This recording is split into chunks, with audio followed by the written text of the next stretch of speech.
Okay, I am in my camper today. I have this great contact paper wallpaper.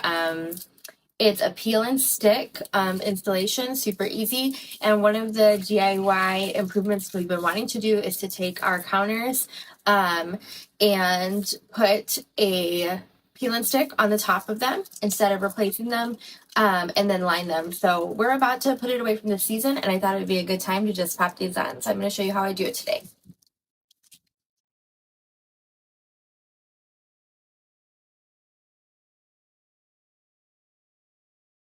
All right, I'm not really sure the best way to film this because I'm going to be doing it myself, but I am going to try my best to, I cut this with an extra large lip because I actually am undecided if I'm going to have it wrapped down and under or if I'm going to flesh mount cut and replace the trim. So you're going to want to prep your surface, you're going to want to wash it and dry it, you're going to want to measure your surface and then cut your peel and stick to the right size. I unrolled this and it does look like some of it is bent here, but I'm hoping that I have this myself. One of these little handy tools will help me smooth out the lumps. So we'll see what it's like when I put it on.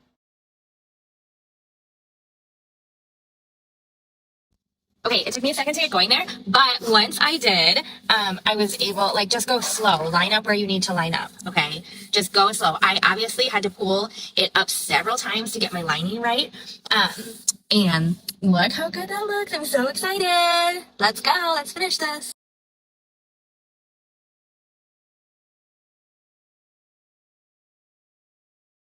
All right, there we have it. I think it looks so good. So there's my before on that side, and this is my after. I love it. So if you're looking at this contact paper, I would go for it. I think it's a great fit. I did decide to go ahead and wrap the corners, and then if I want to buy a trim piece later, I will to put over the edge.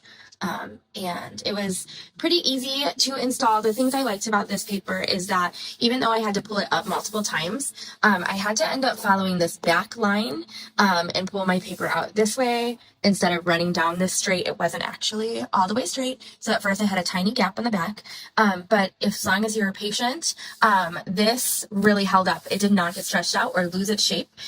With my tool that I had separately, I really was able to get all my bubbles out, and there was no warping or tearing during that process. I think this paper is thick enough to withstand DIYs when you have to maneuver things.